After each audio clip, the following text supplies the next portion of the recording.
economic power and liberation to the people. We need a leadership that exposes the tripod conspiracy of the legislative, the executive, and the judiciary. And most importantly, we need a transition from politicians to leadership, whereby we do not have people who we once celebrated for liberating us, then become the people we want to be liberated from. Thank you very much. Thank you very much, Mary, for that. And you do introduce a very important factor about the theory of social contract and ensuring that young people understand that if they're going to become the leadership of this continent, then they need to understand that they have a responsibility towards the people who have accorded them or elected them or accorded them the taxes to use in order to deliver services to them. And then, of course, people who have an understanding of how government works. So, policy making processes and the systems that work in our countries to deliver those. I think those are very, very, very useful additions to the conversations. I need to apologize. The kids in my neighborhood are not in school right now, so there's a lot of noise in my background. If it's affecting the conversation, please forgive me. There was one other Ibrahim, I think it was Ibrahim Farouk, yes, who was remaining to speak. Ibrahim Farouk. Yeah, thank you very much. Hello, Stella, and thank you for a great consultation or a great conversation so far. For me, I think the leaders that we need in Africa, in West Africa, and in our individual countries are leaders that have competence, leaders that have character, and leaders that have content. I think that many times, especially in our countries, we see that leaders get away with behavior or actions that are uncharacteristic of the positions that they hold. But even among our communities and our constituencies, we are aware of individuals who have integrity and who have shown that they have characters that are befitting of leadership positions. Secondly is around competence, and it's understanding the role that a leader plays and competence to hold that office and understanding of the requirements for holding those offices.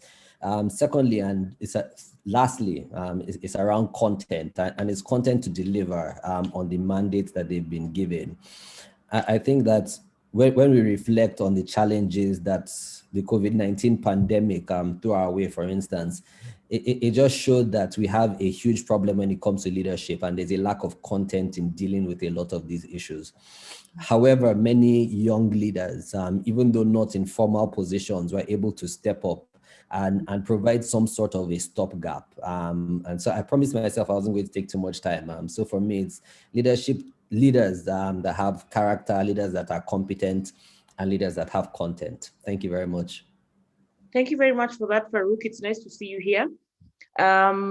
We definitely need leaders that have character, and we need to have a conversation today about how we are going to ensure that we deliver all those characteristics into the young people that we are going to be preparing for the continent.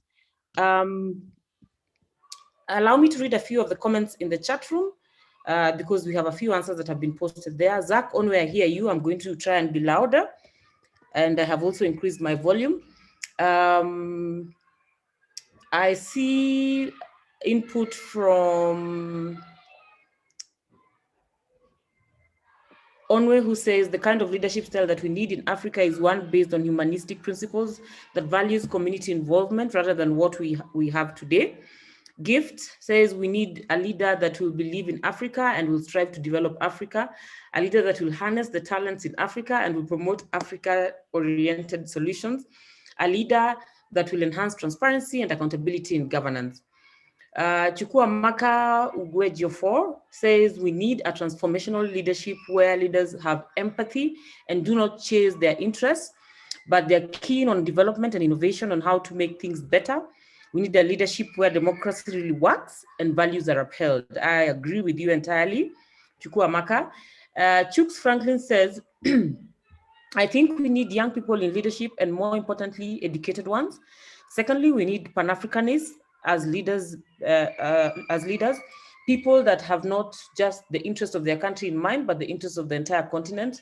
Chooks, you'll be pleased to know that a lot of the contributions from East Africa and North Africa were emphasizing the need for Pan-Africanists as young leaders and preparing young leaders to be Pan-Africanists. Opeyemi Famodimu says the kind of leadership I would want in Africa is one where the leaders are open, transparent, and are accountable to the people. I agree with that. Also, the type of leadership that promotes and protects the interests of African people, both within and outside the African continent. Yonam Mensa says, I think we need leaders that are able to take risks out of love for their nation and defend their beliefs without fear. Thank you very much, Sylvia. And then Amina says, we need a leader that will not concentrate on second term agenda because that is the biggest reason for compromise. So I think Amina is basically saying we should choose leaders who are interested in delivering in the now and leaders who are not going to start preparing for how they're going to secure a second term, but instead focusing on how to deliver within the time they have been accorded. I think those are wonderful contributions. You people have started this conversation so well. I'm actually geared up for the remainder of the conversation. Let me say now that this is a good time for us to launch the poll, because now the other question you're answering is, are we preparing enough of these leaders you're describing? All these examples you have given, are we preparing enough of them? Oladayo, before I give you a chance to speak, allow us to launch the poll. We are going to launch the poll. The poll has about 4 questions. Answer all the questions on the poll. I don't know whether you're ready for me. Is it Ivan or Franklin? Franklin, Beatrice, who's launching the poll? Franklin. Okay. So allow us to launch the poll right now. This poll has 4 questions and you're going to be required to answer all of them. Once you answer all the questions, please make sure you click the button that says submit so that you can get your answers. At the end of this chat, we will sample your answers and give you the feedback from the poll. Kazi, do you want to translate that in French as we wait?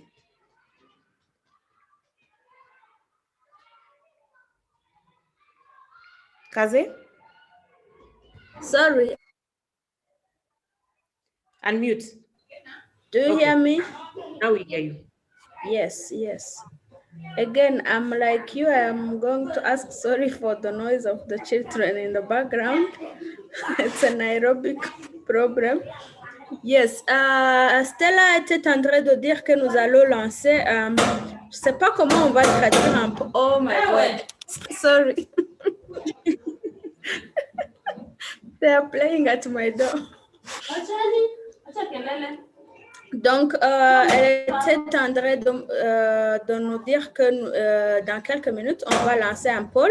Je ne sais pas comment on va traduire un poll en français, mais donc, on a 4 questions dans le poll et nous allons traduire à partir de là. Et nous allons donner des réponses et puis, à la fin de ce webinaire, on va montrer ce que seront nos réponses au poll. Merci. Thank you very much, Kazi, for that. Franklin, I'm waiting for the poll. So once the poll is launched, if you're using a computer, if you look at the bottom of your screen, you will see right next, there's a green button that says share screen. On the right side of that button, you will see the poll. That's where it's going to be. Now it's up. So if you're using a computer, right now it has actually appeared on your screen. But if you close it now so that you can continue the conversation and continue, then you can always open it from the bottom of your screen on the right side of the button that says share screen, because it says polling. When you tap on polling, it will open the chat and you can finish filling it out. Please fill all the questions, all the 4 questions, and then click the button at the bottom that says submit. Please don't forget to click the button that says submit, because at the end of this conversation, we want to sample all your answers. If you're using, or if you're logged in on an iPhone, at the top of your screen, at the top of your Zoom screen, you'll see on the screen which is written polling going on. So if you click the word polling, it will open the poll and you can do it also from your phone. If you're using an Android phone, it's also going to appear on your screen. The only thing is that I have not been very sure where exactly it appears on the Android phone, but you will see it somewhere on the screen. It's going to show that there's a polling going on. Please make sure you click and finalize the poll and submit it. Kaze?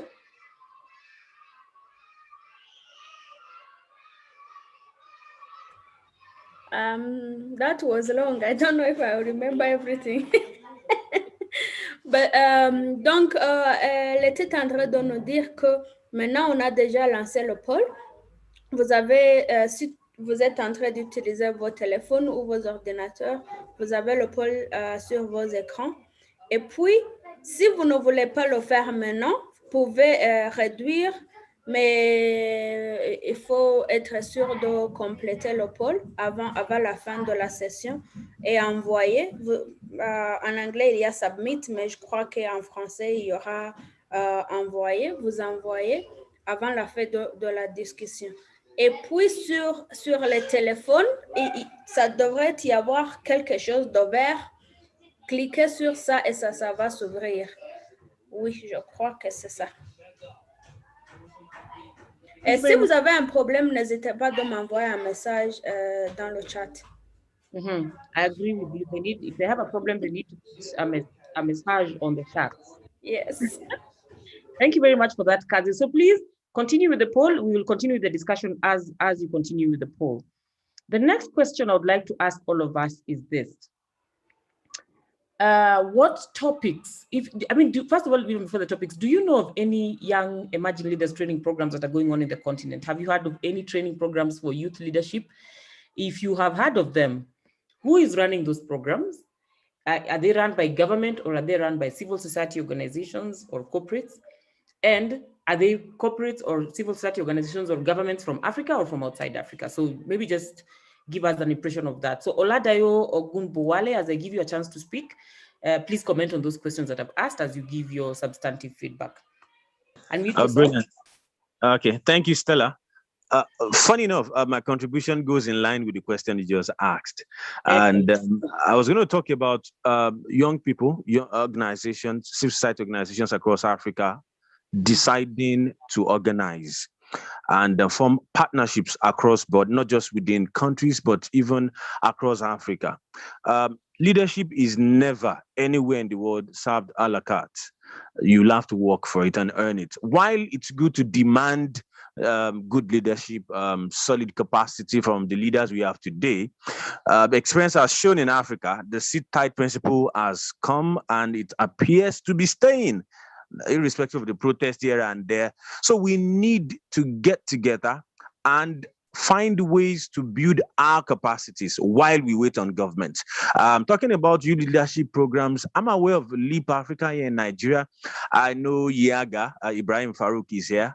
So a lot of organizations are trying to come up with some initiatives, mostly funded by donors from outside Africa. I mean, quite funny, yeah? So it's foreigners that take interest in us getting better. You're too surprised that the government of each of the countries in Africa really do not see any reason why they should build capacity of young people. Unfortunately, the educational sector we have today does not even consider leadership training as essential. Very unfortunate. So what we need to do as young people is form more partnerships, coalitions that will focus on building capacity of young people to become leaders, not tomorrow, today. We need to start leading like yesterday. We must form more partnerships, more coalitions across boundaries. We're in a world without boundaries already. Anyway, this event is holding online and people are commenting from across Africa. We should leverage this more. And I'm sorry, I might sound pessimistic. I do not see government getting this done for us if we don't. Thank you. Thank you very much, Oladayo. I need to make an announcement right now.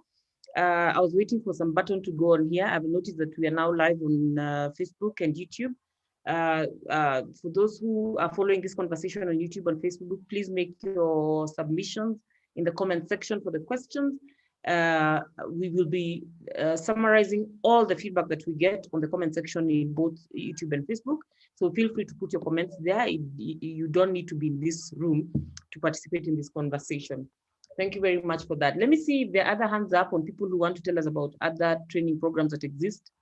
Can I explain just that on the Facebook? Yeah, you can. Donc, on est en train de faire la session en direct sur Facebook.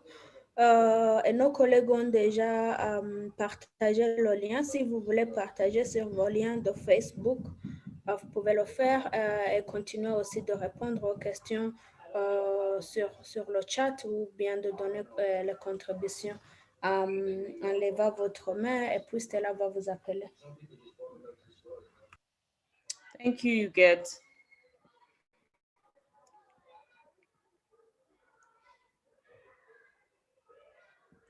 Mbotidem Jackson, you're asking for the link of the survey. You are on this call.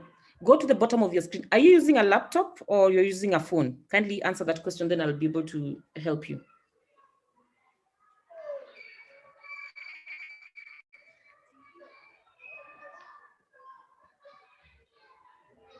Jackson, to save my time, if you're using a laptop, go to the bottom of your screen. Excellent. Go to the bottom of your screen, that button that says share screen. If you look on its right, you'll see the word polling there. Tap that button and it will open the poll. Thank you for that question. Let me see if there are hands to contribute about youth training, leadership training programs that you know of in the continent. Any examples?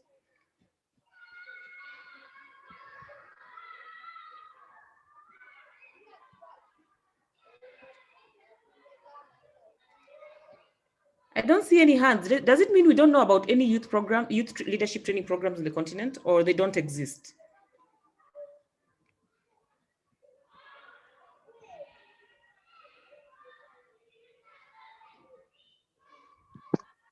Stella, can you please repeat the question? I guess the network. Okay. So the question I had asked is this: are there any youth leadership training programs that you know of?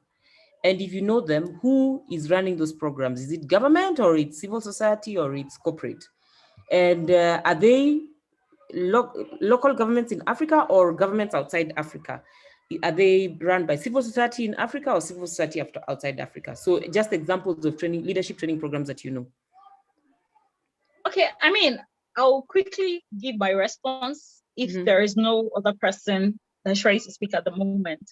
Now that you have to just give your response, then I'm going to pick somebody else. Okay, thank you. So I think there are actually youth civil liberties organization. It is just that they are probably not pronounced or not known. For example, like someone had mentioned, there is a LEAP in Nigeria. There is the Donors for Africa, and there are many other organizations. However, for some that are micro, they are probably not known because they are owned by young people, and because of lack of financial or economic power, they are not known, outside the confines of their community. So the question are those organizations you're talking about, or their leadership training programs? So they are organizations, actually. My focus is on leadership training programs. Do you know of any? Yes, like I said, someone had earlier mentioned the LEAP.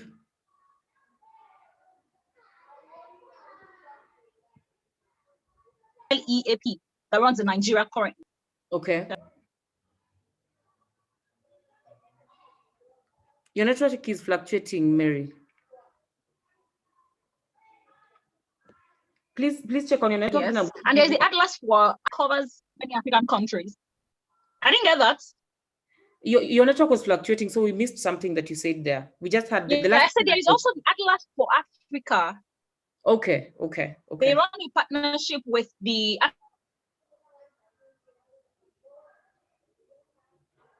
African Envoy, Youth Envoy, yes, and also the Peace First. Okay.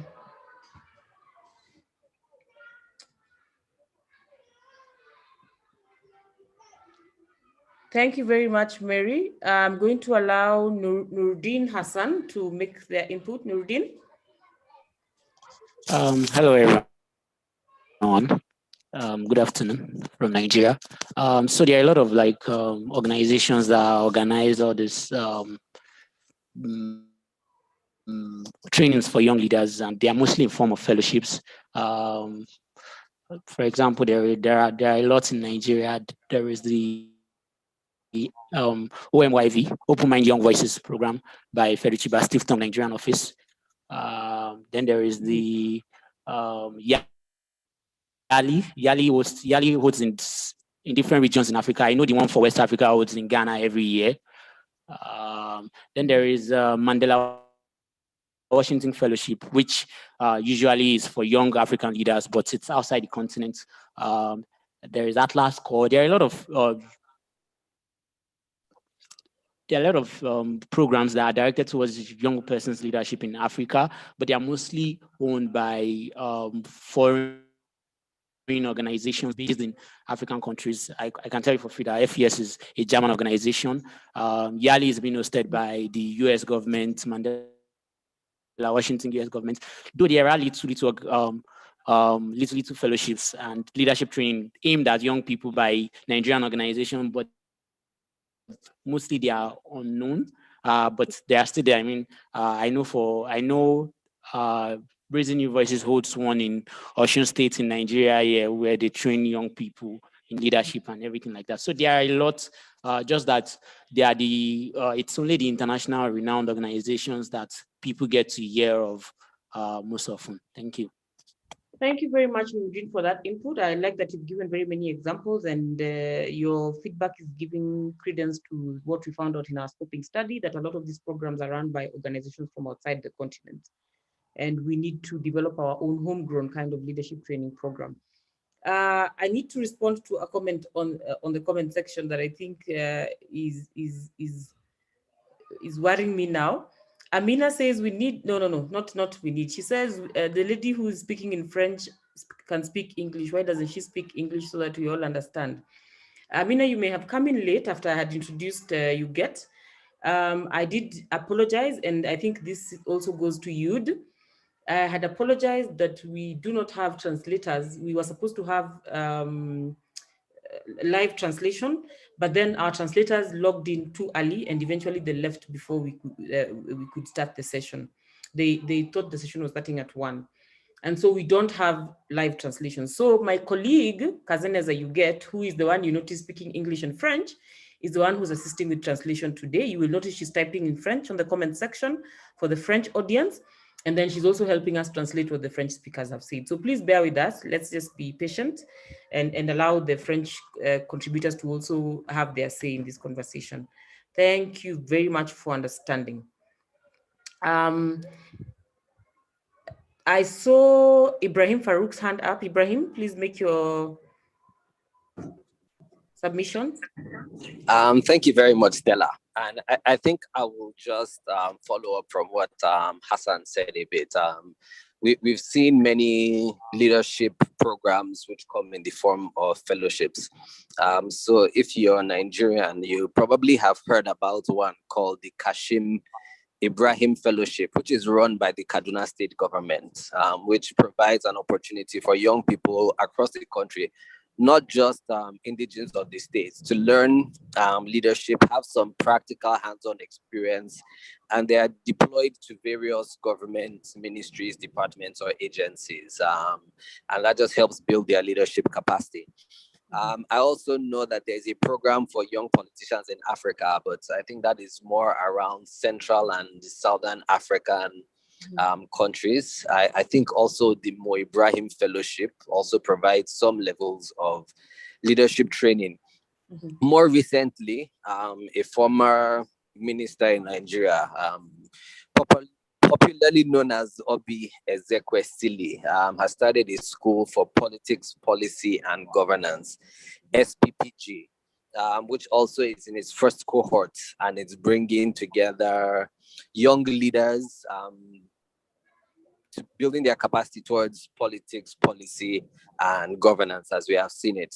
But speaking from the context that I know and I understand, I know that organizations in Nigeria, most especially civil society organizations, also have leadership training initiatives that they carry out. I know some of our partners, Youth Hub, for instance, train young activists or young women.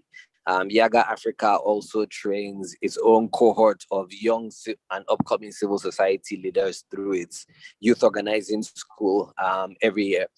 So these programs do exist, but they exist at different levels. So there are some that are civil society level and are more national. There are some that are a bit more cross-regional, like the program for young politicians in Africa that I spoke about.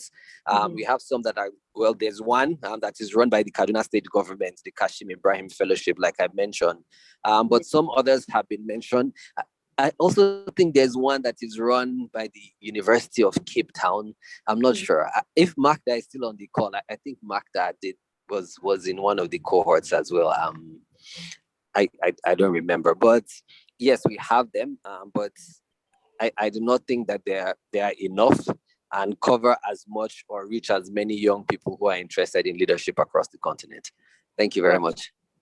Thank you very much, Farouk. I happen to be a fellow of the UCT leadership training. So yes, you get Sekou Christophe Barrow, please make your submission. Oui, merci. Je sais qu'il y a le programme des jeunes volontaires de la CEDEAO qui envoie justement des jeunes issus de la région ouest africaine dans des zones post-conflit afin de pouvoir contribuer aux efforts de paix et de réconciliation dans ces pays-là. Donc, je pense que dans ce domaine-là, c'est très important, étant donné que c'est en Afrique de l'Ouest, souvent, on est confronté à des situations de crise et en ce qui concerne la reconstruction post-conflit, ces jeunes-là peuvent apporter leur pierre d'édifice, comme on peut dire, afin de ramener la paix dans ces pays.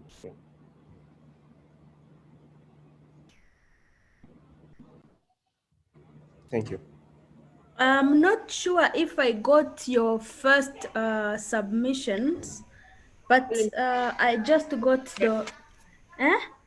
You're saying you're not sure if you got his first submission? Yes. What? The first... Yes. But what I got, at least he was talking about that in some of these countries, there is a lot needed, especially in regarding programs around post-conflict, so that young people can be trained in how to handle situations after conflict. I guess he might be from maybe Cameroon or some countries around there. But I couldn't hear if he mentioned any specific program. En fait, je parlais... Sekou, tu peux parler un peu plus fort? Oui, en fait, je parlais du programme des jeunes volontaires de la CEDEAO. Parce que la CEDEAO organise un programme où ils envoient justement des jeunes en volontariat dans des pays souvent qui ont été, par exemple, qui ont eu des conflits justement. Et ces programmes-là sont dans des domaines variés. Mais l'objectif, en fait, c'est que ces jeunes-là contribuent aux efforts de paix et de réconciliation dans ces pays-là. Et je trouve que c'est très important parce que justement, en Afrique, y compris en Afrique de l'Ouest, on est confronté à des conflits souvent. Mais le problème, c'est la reconstruction post-conflit. Donc, je trouve que c'est très important de pouvoir accentuer les efforts dans le domaine de la reconstruction, dans le domaine du peace building, comme on peut dire en anglais. Peace building and reconciliation.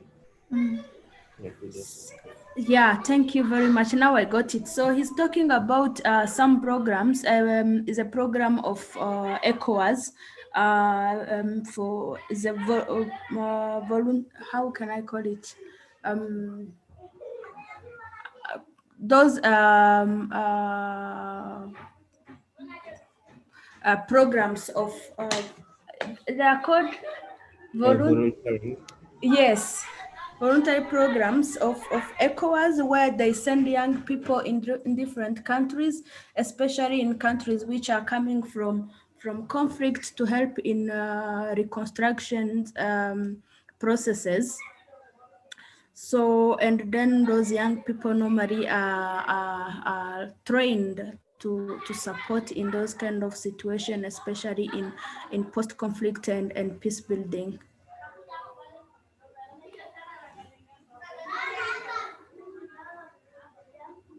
Kazi, have you finished? Yes.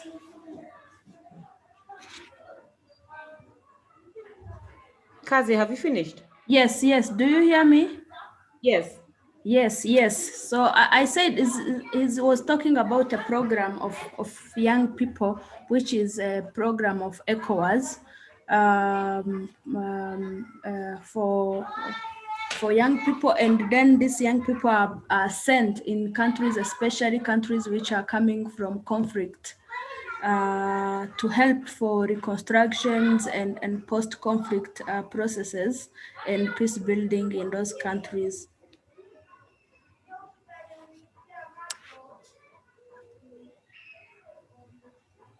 I am done. Did you hear me? Kazi, have you finished? Can I give you a Yes, slot? yes. I think. Okay, good. I think it may be my network that is fluctuating, but let me call on Amina to make her input. Hello, ma'am. Good afternoon. Hello. Yeah, I'm sorry. I joined late.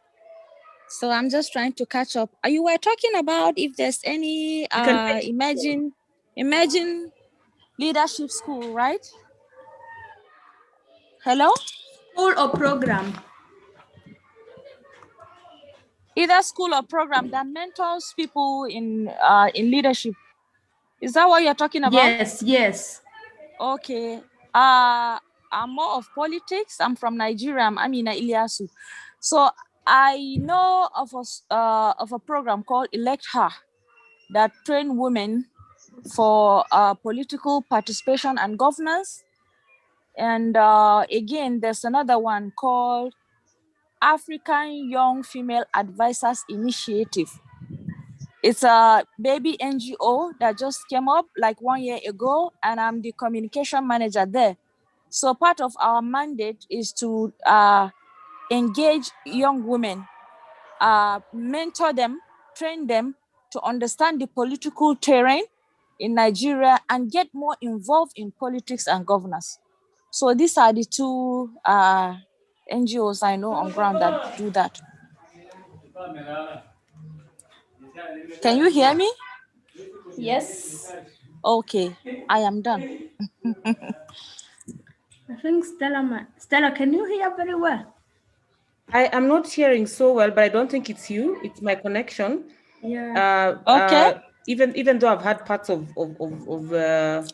what Amina said, but I had her giving leadership examples. Yes. Can you hear me well? Do you want me to take it again? Hello. You could, Amina. You could, please. Okay. I said I'm more of politics.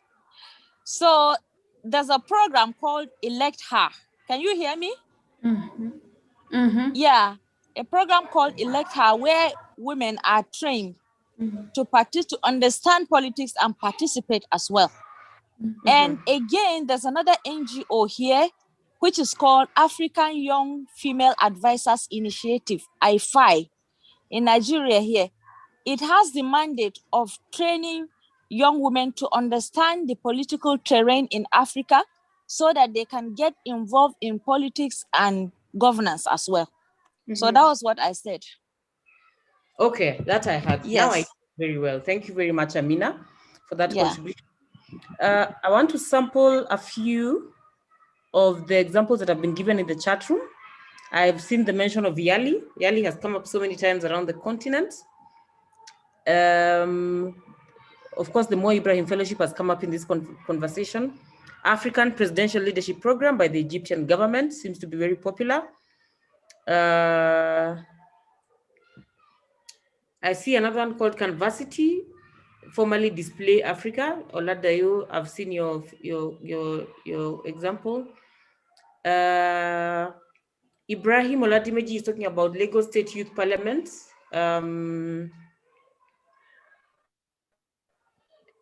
They have a youth academy in Lagos, okay?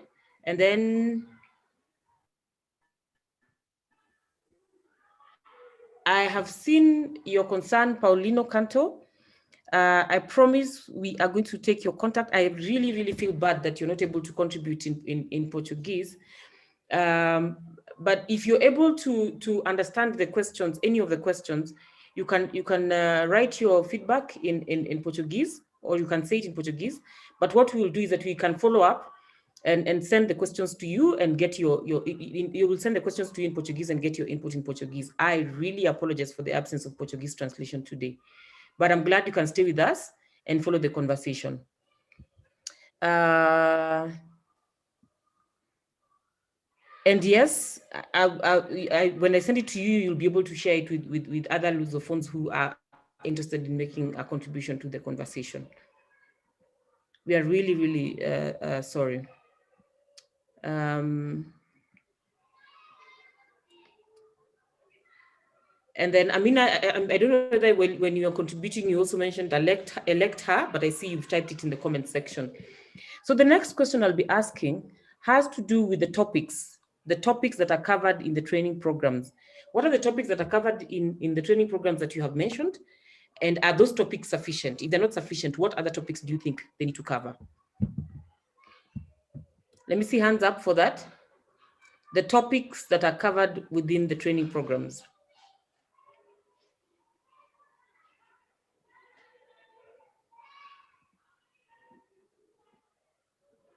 Hands up for topics.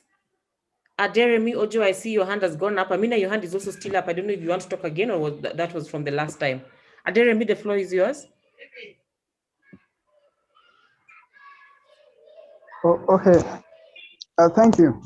I feel that we always do not, the topic on grassroots leadership and local administration is usually not emphasized. I don't even see the discussion. We're always discussing in international context, but local leadership is also an important part of leadership, and without it, I do not think we're going anywhere.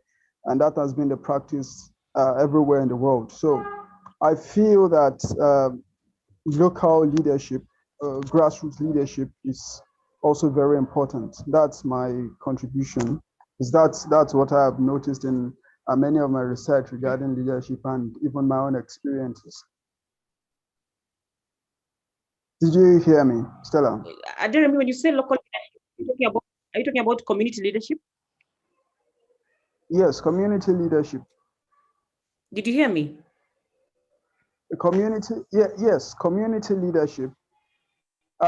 Yes, community leadership. That perhaps I should explain the context. Mm-hmm. Yeah, the other time when I was when I was talking about leadership in Africa, I mentioned things around local government, municipality. Many of our young people do not have focus on those places, and those are the realms of government that are closest to the people. I mean, we have a problem of poverty in Africa. We have a problem of lack of orientation regarding governance in Africa. So the local government is the closest to the people, and we need to train very well. We need to, understand the role that the local government plays in leadership. I mean, in the lives of the people. After all, it's the people we are doing all of this for, isn't it? So yes, the local government, how to make the local government to work and how to maximize the opportunity you have within the local government. That's basically, do you understand? Mm-hmm. I understand, yes. Okay. I understand. Thank you very much for that. Yeah. Olusegun Joseph, the floor is yours. Yeah, thank you once again. So personally, I think I would like to think the training scopes we have now presently are sufficient. Just like, people mentioned while answering the other questions, there are trainings now tailored towards women. There are trainings for young people. there are training for government workers, there are training for even political elected leaders. And one of the programs we had to do while we were in training school with Youngsters Foundation, we had the capacity building school, we had the Young Aspirant Leadership Fellowship.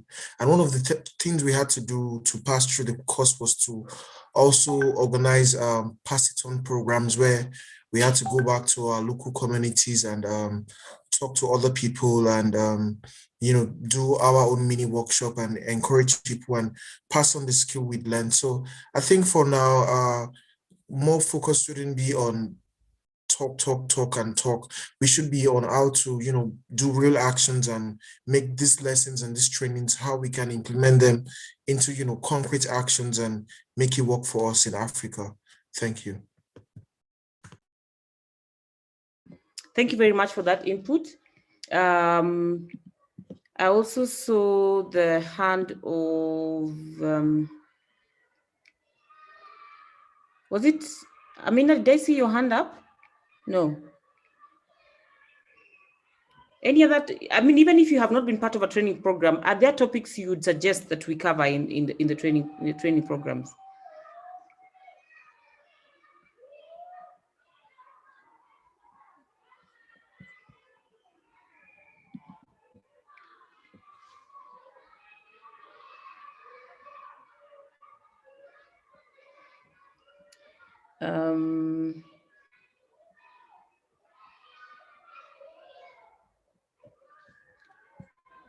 You have no topics you want to suggest for the training program? Yes, Amina? Okay, ma'am, I'm back. Thank you for the chance. You see, we always complain in Africa that we have issues, our leaders are not doing well. And this is a fact. This is a fact. We have not gotten everything right up till now.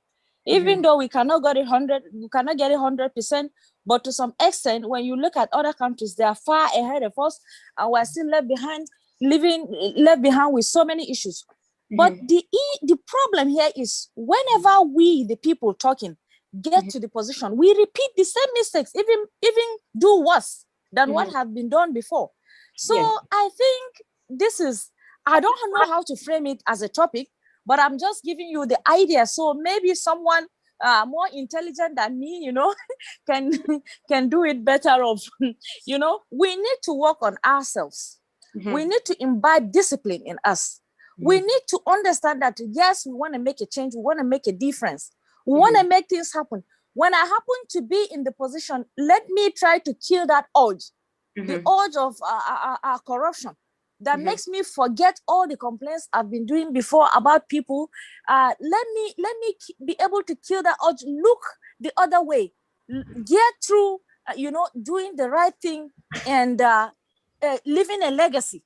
It's all about legacy. If we look into the future or look backwards, we'll know that our leaders before have more legacy than us today. And this is because they were better off than us. So why do we keep, going backward instead of moving forward? So discipline in us to act well, to represent our people well, to do the right thing should be taught in our programs. So this is my contribution. Amina, you are the brightest person in the room until the next person speaks. The word you're looking for is integrity, and we definitely talk about integrity. I agree with you that it's an important component, especially because we keep on seeing people repeating the same mistake or doing worse than our leaders did. Anti-corruption is a strong agenda that we need to discuss, and it's a very important topic.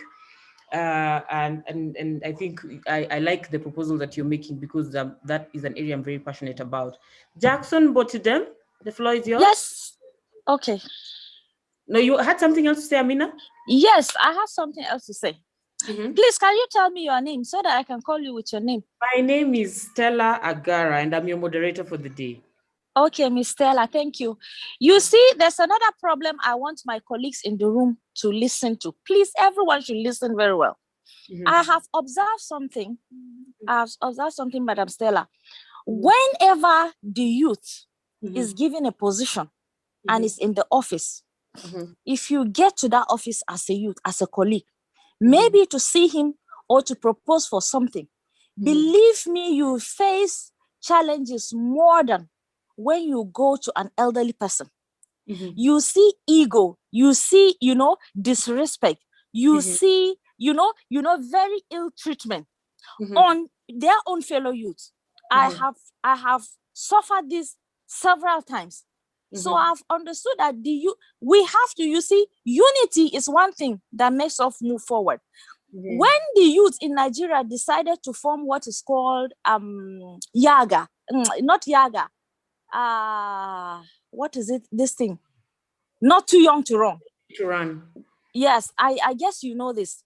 So when they decided to form it, that group, they came together, unified, and Nigeria shifted. And that bill was signed into law, not too young to run. So this is what I'm calling for. Unity is very important.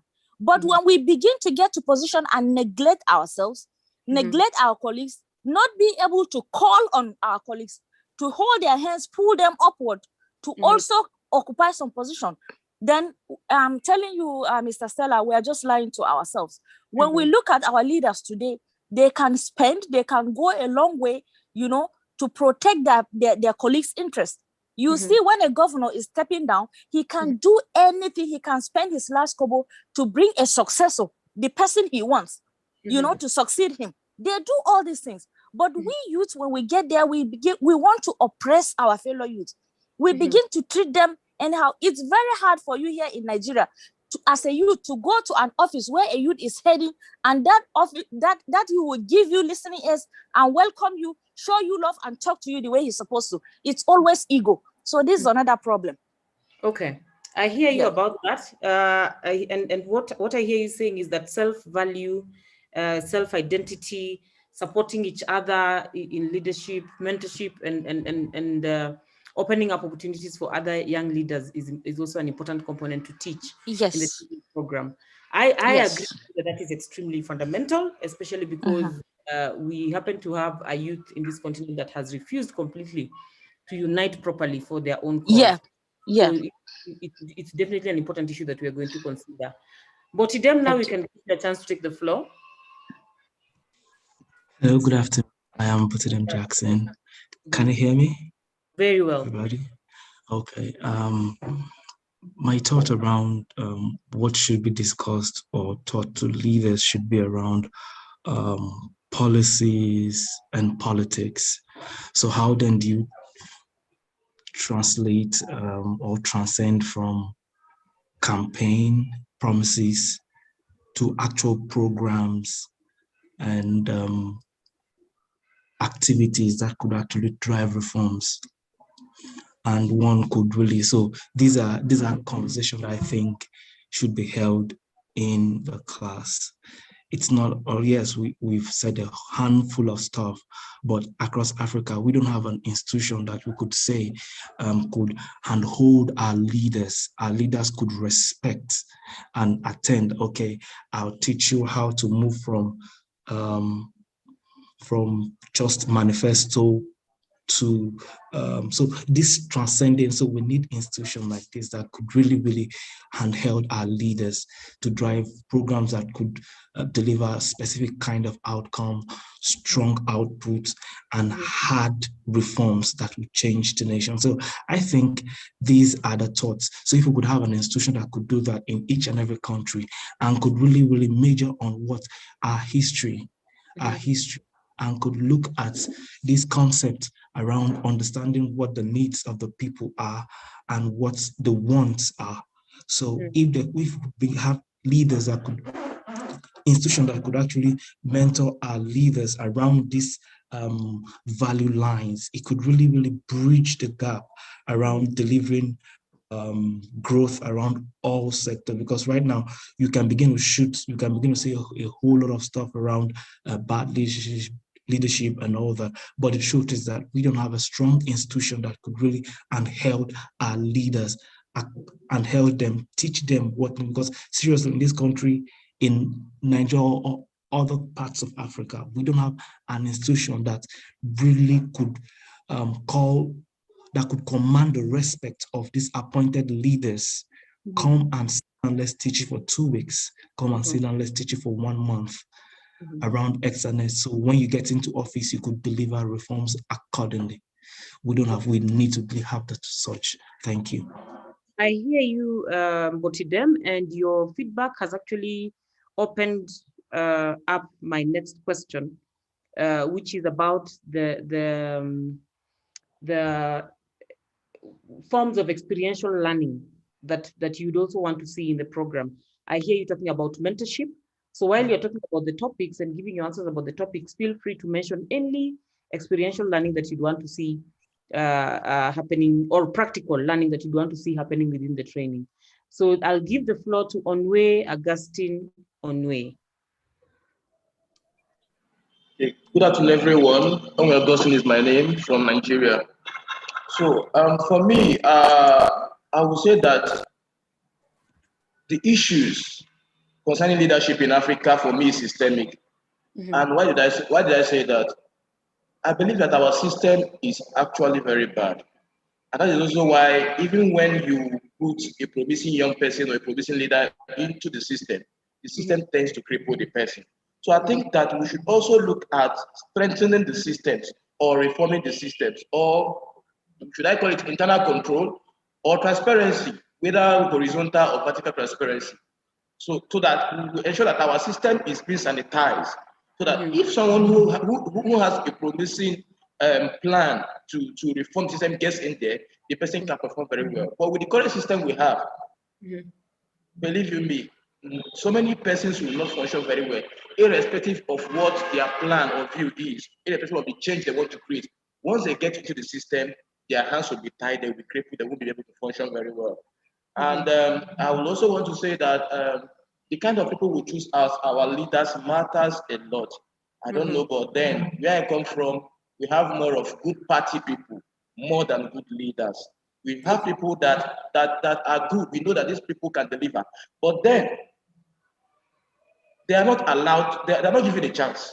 They're not given a chance. So the system tends to choose good party people, people that will dance to the tune of corruption, to the tune of every battle you can think about government. Those people are regarded as capacity leaders, rather than people who have good things in mind for the people. So you see, this also goes a long way to deepen the gap between the government and the people. And then finally, one other thing I want to talk about is what Amina mentioned. Youth support, young people supporting each other. You see that for every good agenda, once they want to destroy it, they will use young people to destroy it. So we don't support ourselves. When a group of young people come together to champion a just cause or to champion a good cause, another group of young people will still be used to destroy whatever good plans other people have. So it's actually a very big issue. And I think if there's any way that this can be inculcated into building our young people towards leadership, it will actually go a long way to give us the desired result that we want. Thank you. Okay, thank you very much for that, Onwe. Allow me to sample a few comments in the comment section, then I'm going to give Joachim the floor. I think Botidem had mentioned the NESG Bridge Fellowship and the School of Politics, Policy and Governance in Nigeria, which of course was mentioned in the conversation. I see Opeyemi Famodimu is talking about topics around developing leadership skills, understanding of the African political history, very important, I agree with you. Issues in African governance and politics, and of course, development issues in Africa. Thank you very much for that, Famodimu. Please keep typing. Joachim Dambo, take the floor. Dambo? Yeah, okay, thank you very much. My name is Joachim Dambo. I'm reaching you from Ghana. I think that one of the key topics that should be taught to young leaders coming up is integrity. Ashesi University in Ghana does this through allowing each class to have an honor code where the class decides at which level it values its own principle and how much honest it to be to itself. The range in the honor code ranges from where the class decides not to witness an evil doing without reporting to authority and even writing the exam without invigilators. So we need to first of all be able to strengthen the integrity of our leaders, of our leaders, to be able to hold themselves from being corrupt, and also holding the innate characteristics in us, which is bad for our continent down. So first of all, we need to focus on integrity. Secondly, critical thinking. Leadership is a complex maze of decision making. So we need leadership who are able to appreciate the problem, understand the linkages between the various stakeholders that make up or that create or are able to join forces to tackle a particular problem, understand the linkages so that they can create, they can come up with the decisions that better better impact the people they are leading. Also communication. Many leaders are able to come up with very good solutions or decisions, but then the problem becomes how to get that message out to the people. So the ability to effectively communicate what decisions, what sacrifices, and even the general goals that the people should share is very, very important to effective leadership. So I think that integrity, critical thinking, and then effective communications are very good topics that can be added to leadership courses on the continent. Thank you. Thank you very much for that input, Danbo. It's good to hear from you. I agree with you completely on matters of communication for effective leadership. It's quite critical, and especially in this continent of ours where everything is kept a secret, including sometimes the health of the leaders. I agree with you as well about the honor code, and I have seen programs that actually have an honor code that is signed at the beginning or at the end of the program. So I like the fact that you're introducing that. I don't think anybody else in these consultations has brought that up, but I'm glad it has come from you. Usman Mohammed, prepare to take the floor. And while you're preparing, let me remind everyone, please, please, please fill out the poll. If you have come in late and you didn't get the briefing, go to the bottom of your screen and you'll find beside the share screen button, there's a button that says polling. Tap onto that button. When you open it, it will open a poll. Fill it out, answer all the questions, click submit, and then share.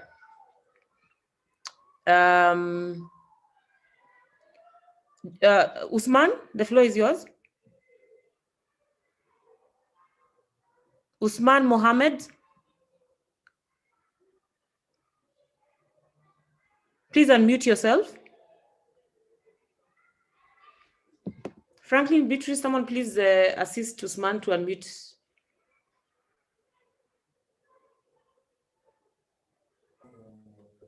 Okay, good. Hello? Hello, good afternoon. Proceed. Hello. Oh, I'm Usman Mohammed from Nigeria. You know, development has to do with discipline. If really you want to attain development, you have to be disciplined. Are the youths, are the young people of Africa disciplined? If really they want to attain this development, they have to be disciplined, because discipline is part of development. Then also the youth need to change their attitude if really they want to get it right. Because if we don't change our attitude, the politicians will keep on using us, all the leaders will keep on using the youths and achieve their aims. And also for the youth to be able to attain that, there should be a capacity building for youths, research, regular research, because the most difficult thing to do it on earth is human being, because they change from time to time. Human beings are dynamic. So for that, we need to constantly, always to be doing research if really we want to get it right. Thank you. Usman, you bring in a very, very important contribution. I think research is a very important component for leadership and to prepare especially young people for leadership. So I'm actually happy that you have brought that up. I don't see any other hand up for that question. So maybe the next question we will be responding to is a question on whether the practical lessons that you'd want to see in a training program, apart from mentorship that was mentioned by Mbotidem, is there any other practical exercises that you'd want to see in a training program? Any that has not been mentioned already in the conversation? And in the comment section, I see Mbotidem saying we should have cross-learning platforms for top leaders in the region. Okay, so that's cross-learning for top leaders, people already in leadership. Citizen engagement and participatory leadership is also an important topic that should be included in our leadership curriculum. I hear you on that. Again, Jackson is talking about topics around delivering hard reforms in a tribalized and religion-ruled nation, natural resource governance, and dealing with the Dutch disease. This must be very specific to a certain jurisdiction, but thank you for that input. Opeyemu Famodimu is proposing that we have mentorship sessions and we have physical intergenerational dialogues. Thank you very much for bringing that up, Famodimu, because the next question I'm asking is, if you're going to be having physical intergenerational dialogues, who are these people you'd want to have those conversations with? Who are some of these speakers?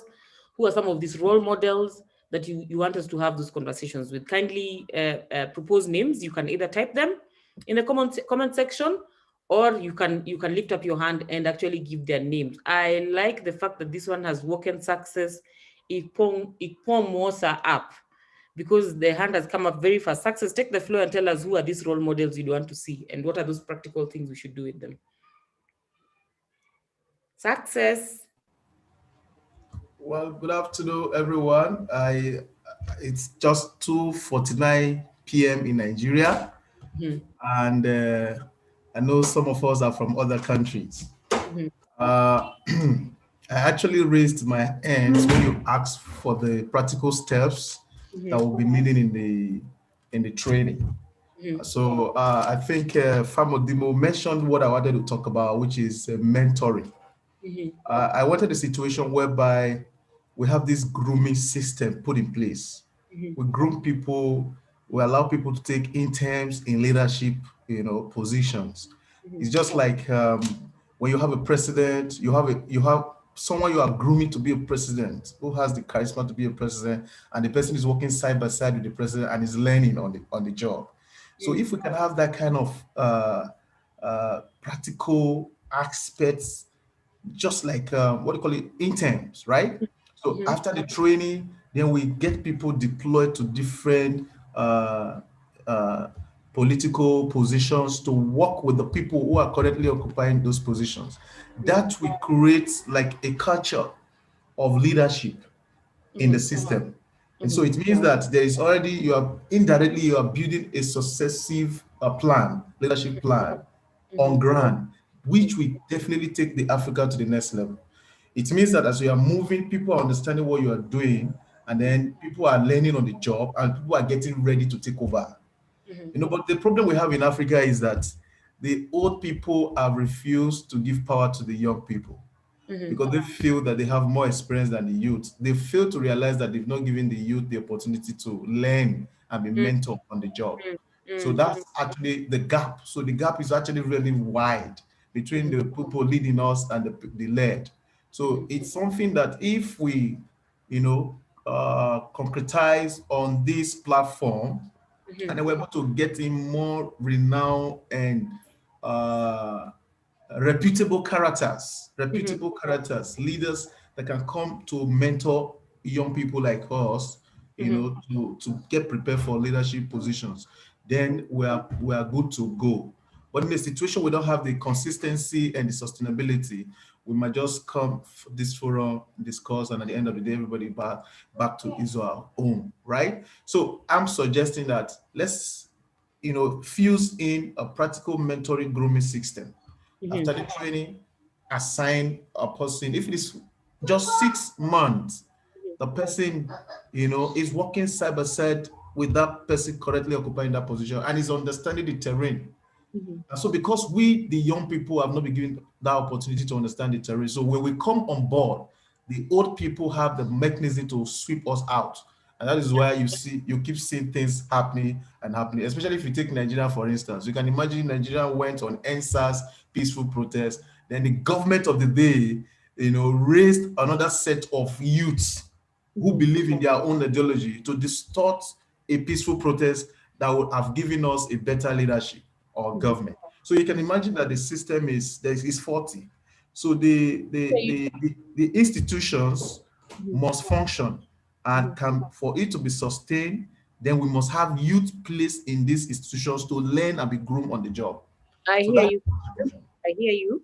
I hear you talking about internships and placements within the spaces where the youth want to exercise their leadership. Exactly. I also hear you talking about coaching directly from people who are already skilled in the area we want to excel in. Yeah. And then I hear you talking about apprenticeship, where you are attached either to the politician or the person you admire to be able to take you through, live their days with you so that you learn from them and learn the terrain of the work they do. Very correct. Okay. And I also hear you saying that there's a bit of need to cover also matters of organizing and ensuring that then we don't have situations where, for example, a protest develops a problem because the same people who are protesting are used or paid to now and come and interfere with the cause. So advocacy training and the likes, I think we will also put that into consideration. Yeah. Thank you very much for that input. Nurdin Hassan, please take the floor and keep it short. Franklin, yes, so I'd like to. Hello? I said, can you hear me? And keep it short. Eh? All right. If we were to have an intergenerational dialogue, people I would like to see. Personally, I'm from Nigeria, and the political situation at hand is which would make me choose leaders would be to choose our former head of state governors, and people who were there during our independence and are probably still alive. Yes. The reason why I'm saying this is because we need to know where we are coming from to know where we are going to. The truth about the African continent today is that there is nothing good going on. And so we need to know the mistakes these leaders have made, and heart-to-heart conversations that that would now be able to inform our decisions going forward. I mean, we could have people like Obasanjo, Muhammad Buhari, Ernest Shonekan, Ibrahim Babangida, people who have held positions in the country that have, led the country one way or the other. And then they can come and, it's not a time to say you are wrong or you are right. These are the things that we did, and we feel given that position again, these are the things we would have done better. And so the younger generation will be able to learn from those mistakes. That's my own input. Thank you. All right. So I hear you people saying that there are people we need to invite. Can we list those people in the chat room, please? Type the names of people you admire, role models, or people who can be inspirational, who can be invited to come and speak during the leadership trainings, or can be invited as role models or as mentors for the training. Aderemi Ojo. All right. Just keep it short. Yeah. Okay, I'll try and keep it short. Can you hear me? I can hear you very well. Please don't try. Please keep it short. Okay, yes, that's what I'm saying. Exactly. First of all, I think we should not miss something as young people, as young leaders across the continent. It is very important because even our independence leaders had that character, that attribute, and that is the attribute of knowledge. There's nothing you can do if you are not knowledgeable about your country, about the situation of your country. You must understand your history, the history of your country, the history of the place you want to lead. You must understand how leaders failed in whatever position you are trying to fill. So that is important. You must consume books. That's my proposition for every young person. You can't be lazy-minded and think that a miracle will happen. No, it is a reality. Many countries across the world have gone through that process. If you have checked the prime ministers of Britain, many of them are scholars in their rights. Yes, we had such leaders at Africa's independence. We had Kwame Nkrumah, we had Obafemi Awolowo, we had several of them who were very good, who were well positioned in terms of knowledge. That is the most important thing for a leader. There's nothing more important than knowledge. Yes, so that is a reality. Now, so your point is? Okay, yes. My point is that I'm trying to propose someone. I'll propose just one person. But my point is that young people should be, sorry, it's actually in reference to what Hassan said. To be honest, sorry, Hassan is my country, is from my country, and I respect him a lot. I know him, I know Hassan. But I disagree with bringing Olusegun Obasanjo or the rest of those who destroyed the giant of Africa. I'm sorry. I'll disagree with that 100%. We shouldn't reward them with hearing what they have to say and justifying how they destroyed the country. We know their story. So that's why I said we need knowledge to understand where we're coming from. So now I would suggest that... So Adrian, the beauty of it is that we have a mechanism, as you lead, we have a mechanism within our system to conduct polling for the names of the people who are going to be proposed. So I'm going to suggest that we don't use this forum to disagree on who has been proposed. Let us let the youth of the continent vote on who they think is inspirational. How about that? Yeah, definitely. Yeah, of course. I mean, it's democracy. I support that 100%. Okay. So I will suggest Einaya Abaribe is a senator presently in Nigeria, and he has been speaking truth to power. He was an administrator and he didn't fail. So okay. Einaya Abaribe. Type the name in the chat room as well, so that we can get the spelling right. Franklin, are you ready with the poll? All right, I will. Yes, I am. Excellent. I think we are going to close the poll now. Unfortunately, if anybody has not been able to fill it out now, we'll have to leave you out. So Franklin, please project the results and share them with us.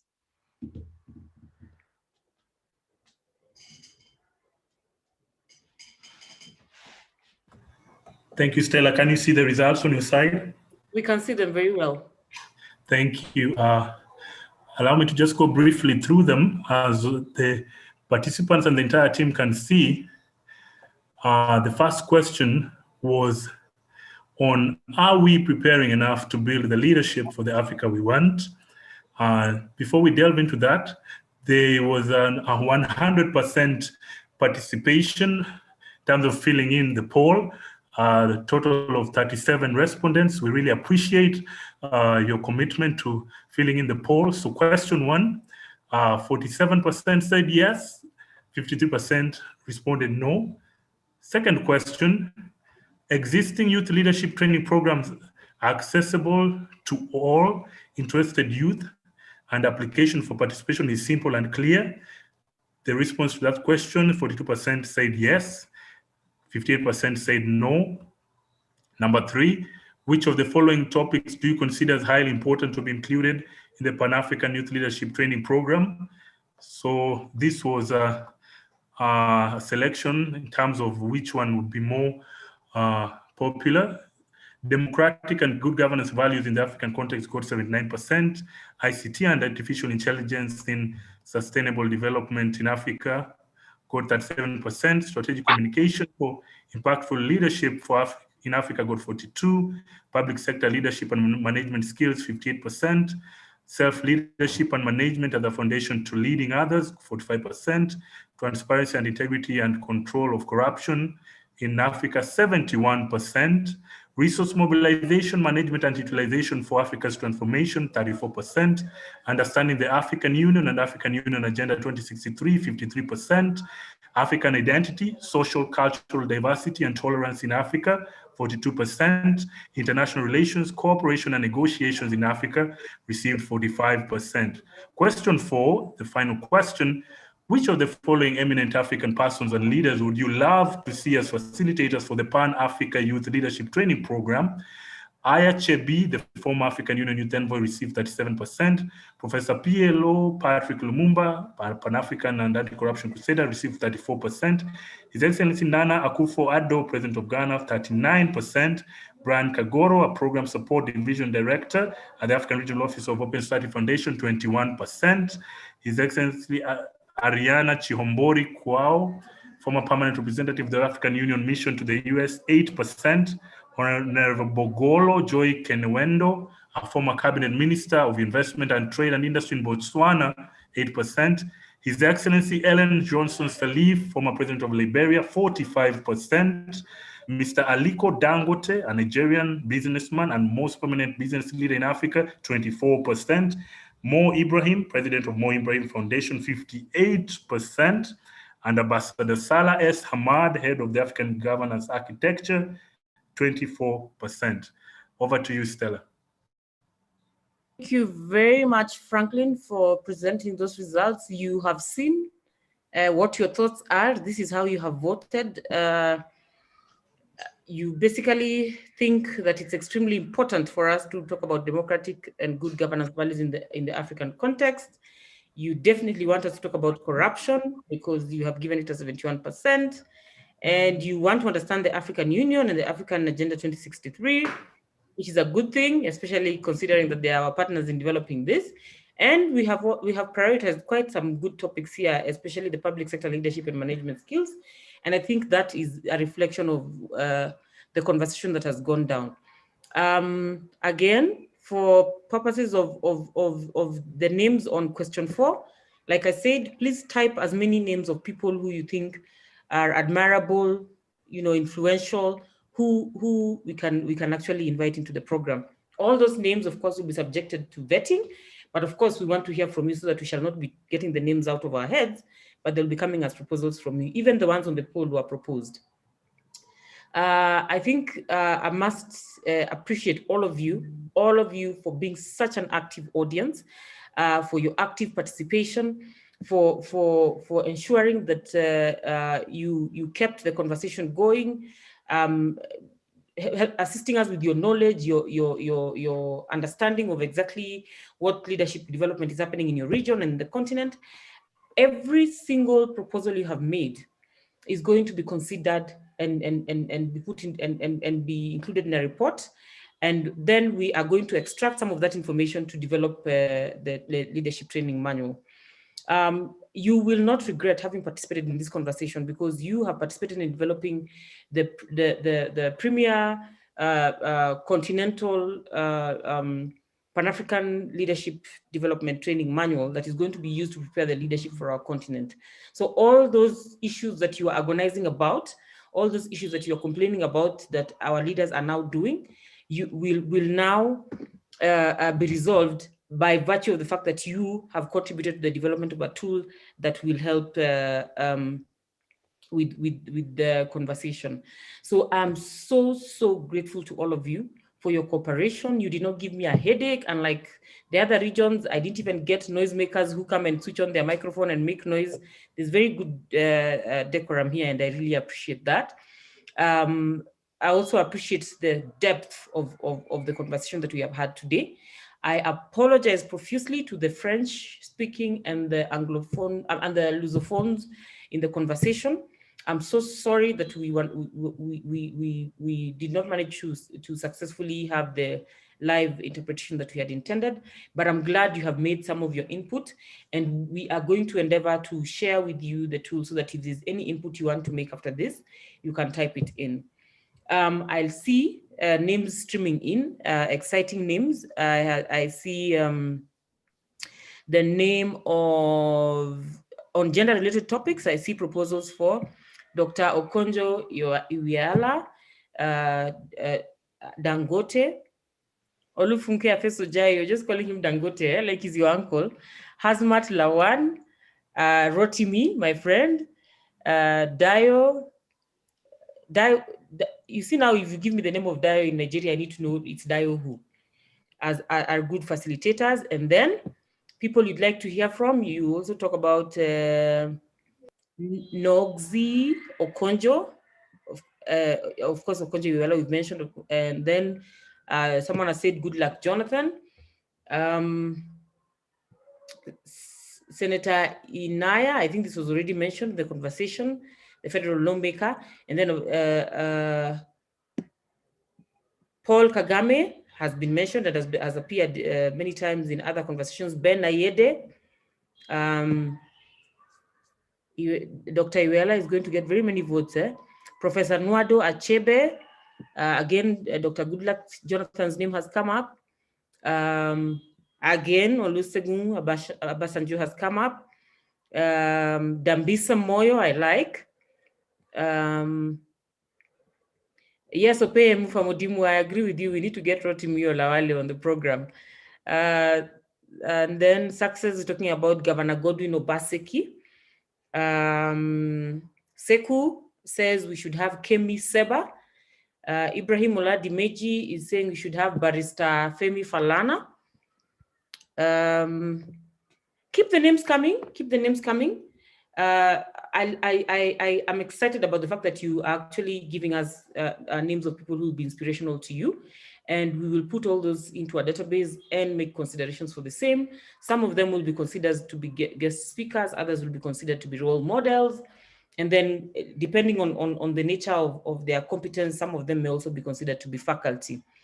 Success, I see you on Peter Obi, the former governor of Anambra State. Let's keep the names coming. If there's anyone who's inspirational enough that you'd want to see in the program, then this would be your place to add them. Allow me at this moment to invite our center of support mobilizers, chief mobilizers from the West African region who have helped us to successfully hold this meeting today. They were able to convene young people on very short notice and invite all of you people who have made some very useful contributions. So allow me to invite them to make a vote of thanks. Gift, I don't know if you're the one who's going to be making the vote of thanks. I'd also seen Shegun on the call. So just let me know who, and then you can take the floor and make a vote of thanks. Okay. Hi, Stella. Hi, Gift. Hi, everyone. My executive director is not able to be here, but he sends his regards.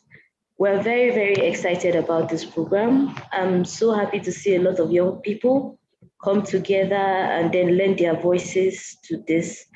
I will not take so much of your time. You've been here for over 3 hours. I just want to say thank you, and thank you again for your contributions. They have been very useful. We have learned a lot already, and I hope that this will be the beginning of us getting to have the Africa that we want. Thank you once again. Thank you, Stella. Thank you very much, Gift. Gifts and Youth Hub have been very instrumental in the work we are doing today and in the conversation we're having today. And I would really like all of you to appreciate them. If you know how to clap on the chat, I think this would be a good time to clap for them. I also have to acknowledge one of our main partners, our implementing partners, our partner in crime, who we collaborate with in running all the youth programs and in designing and thinking through some of these ideas, the East Africa Community Youth Ambassadors Platform, who are represented in this conversation by Sebastian Ivan Segawa, our co-host who was supporting me in the chat. And there's one of our colleagues who was not able to join us, Clemence Mbabazi. She excused herself for today, but they definitely are quite huge contributors to this conversation, and we really appreciate the partners that we work with. As we said in the video at the beginning, partnership is extremely important in our work, and we try and make sure that we collaborate with as many youth organizations to ensure that we have one young Africa that is successful, enjoying sustainable livelihoods, and having a good time while they are at it. Let me just add my voice onto Gift's voice in appreciating every single person who has made this successful, including the ULEAD team. After this conversation, we'll remain behind with the ULEAD team and Gift so that we can do a follow-up. Franklin, I think at this point you can leave at your own leisure, but you're going to be playing a video which, you know, would be also informational for you. Franklin, if you're ready with the video. Yep. in a few minutes. Our guest, Magda left, and she's very grateful. She says we're having a good conversation, and she appreciates the contribution you've made. And she said goodbye. She had to leave early.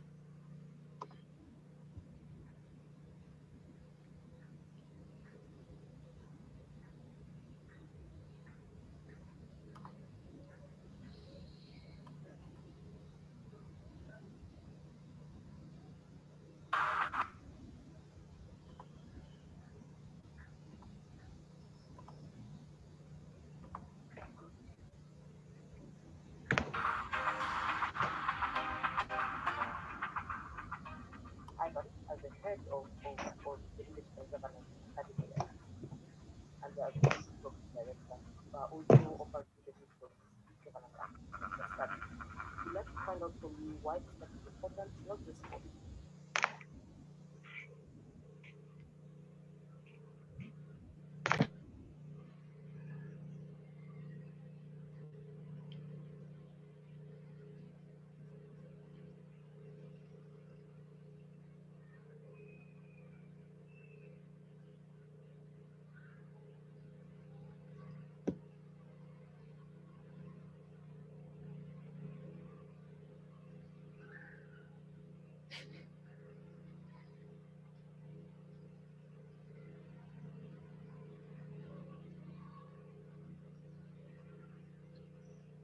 Franklin, your videos don't have sound.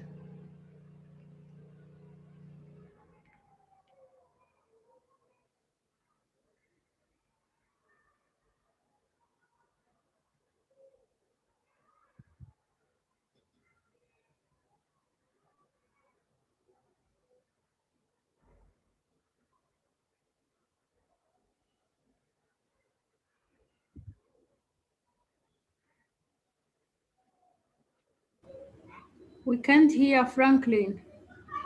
Don't have sound.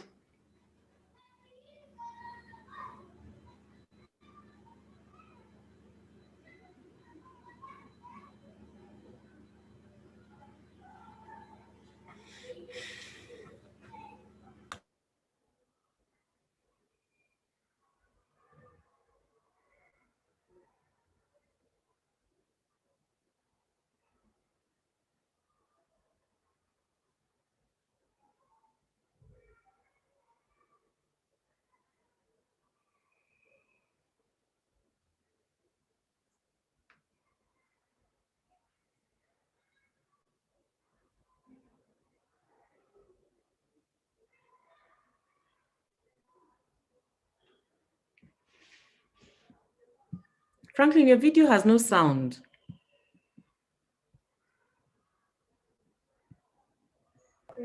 Sorry, it has no sound. It has no sound. We've just been seeing pictures. My apologies. Let me check. Now we can hear the sound without the images. and many other aspects This is from interesting. rural to urban, and also the way the digital divide affects them.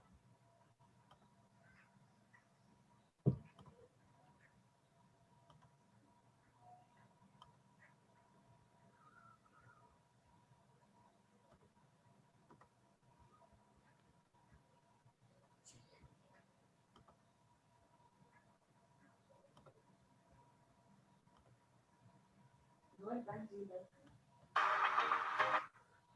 a moment. See this.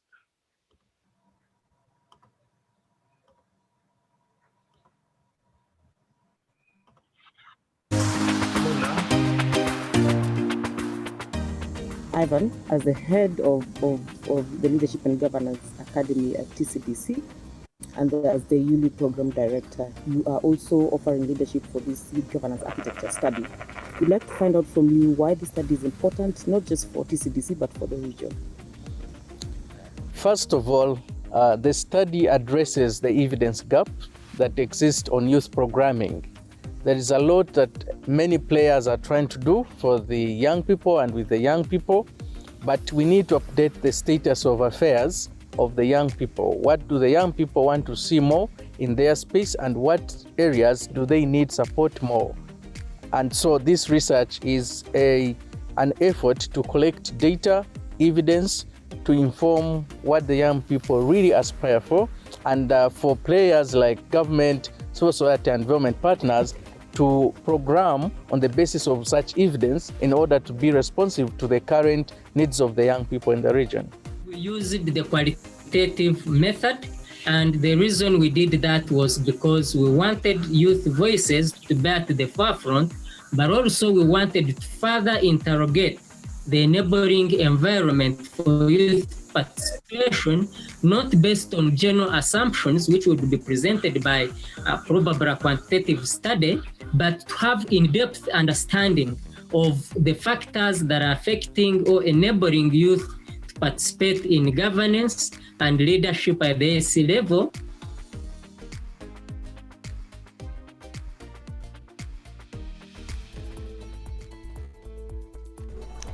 I believe that we are still trapped into a narrative seeing young people as this homogeneous group without realizing that there is a massive difference of circumstances from 18 to 35 and then all these socioeconomic circumstances.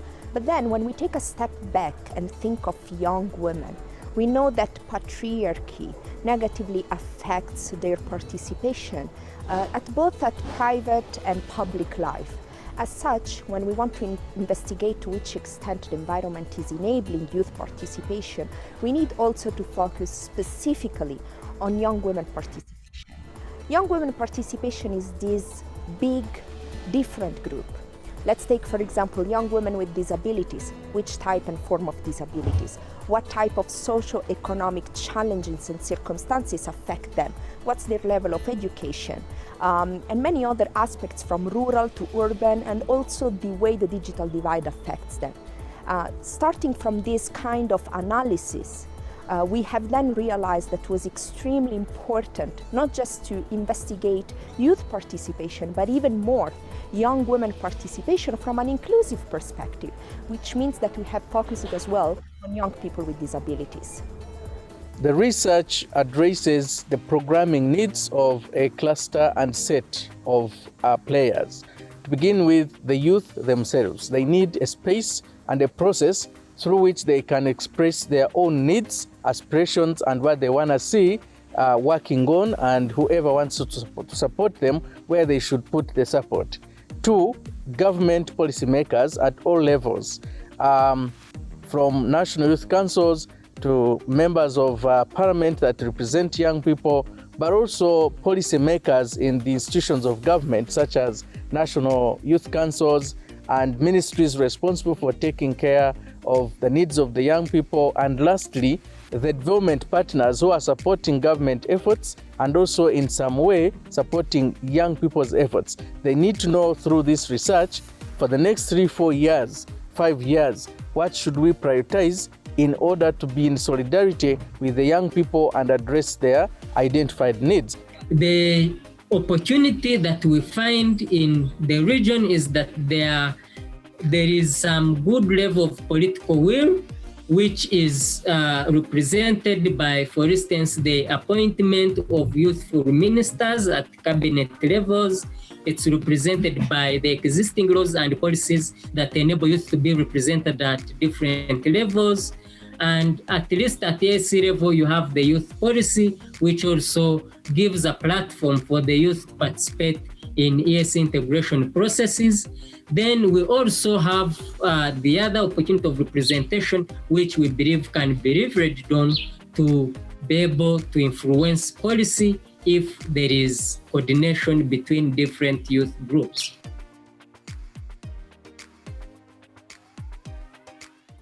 Conducting such a study, which basis is indeed inclusivity, was not easy, because inevitably we know that the 6 countries of our consideration, but more generally the continent, is affected by an evident digital divide, which means that conducting and trying an outreach to the most vulnerable was not easy. We tried with the expedient of having a cross-sectoral investigation through focus group in each country of our interest.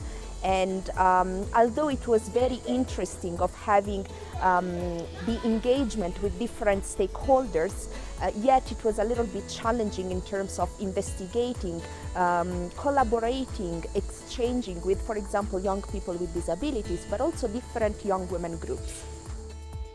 So with the existing frameworks for youth participation in leadership and contribution to the governance of this continent, what is this unique thing we should be looking forward to from this study? The frameworks are in place, guiding what young people are, who they are, what their needs are, and what governments and other players could do to address these needs. But the frameworks lack a life. Therefore, this study goes a step further. It studies the voices, the needs, and the practice on how young people are being engaged, and addresses the gap of the distance between the frameworks and the needs of young people. If you like, this study moves the frameworks from policies to results, and this is the addition or the value add that the study brings to the very many wonderful frameworks that already exist at national level, regional level, and continental level.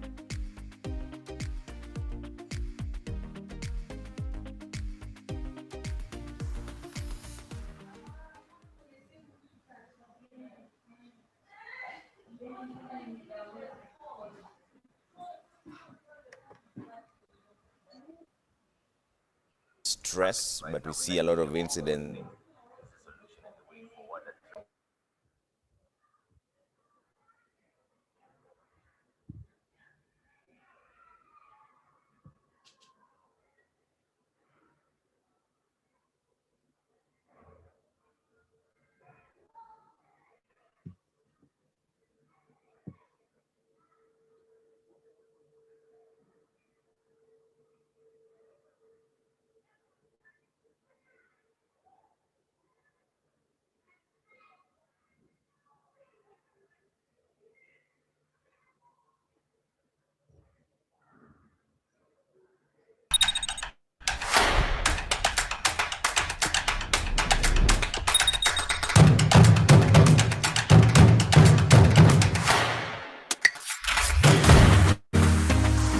East Africa's largest youth leaders gathering. 2019 Youth Summit theme was Youth at the Crossroads, Migration, Participation and Access to Opportunity.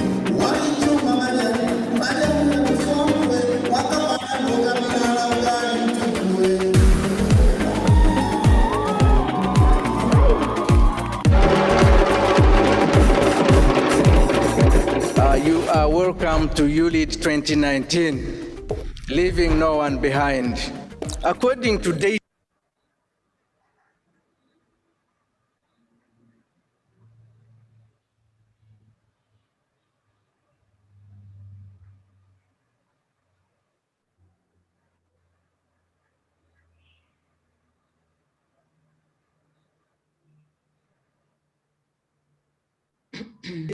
the world is a young world, and in particular, Africa is a young continent. So we are wondering, why can't young people take over that region? We think that the moment is now. We think that the potential exists. We think that you can actually make a difference and you can actually take this region to the next level. The youth are not the leaders of tomorrow, but the leaders of today. And political seats are never given, they are taken. So can we seek to address that, such that at the end of the day, we're ensuring that we are getting rid of emerging oppressive practices that end up marginalizing youth further, including the young women that we as women have in our houses as domestic workers? I myself, being a young person, I think I came here not just to represent the open society, but also to be among the participants and learn from other people. We all need peace and security to be able to do whatever we want to do. Remember one thing, the average age of leaders and politicians in Africa is about 60 years of age. You are not there. And you can never get to 60 years of age if you are used for their purposes. So you need to understand you have the capability to engage and do anything, including being presidents of countries. Share your ideas and experiences and make the most out of these few days. I'd like to leave you with a quote from an American author called Carl S. Buck.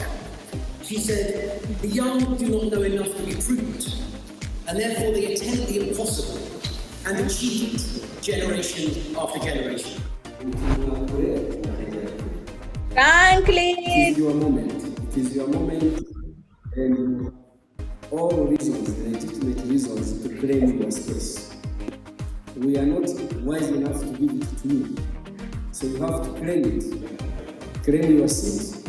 If you want to ensure that things work well in our countries, Uganda, Tanzania, Rwanda, Burundi, build the judiciary and work toward. In East Africa, want to lead. My own suggestion is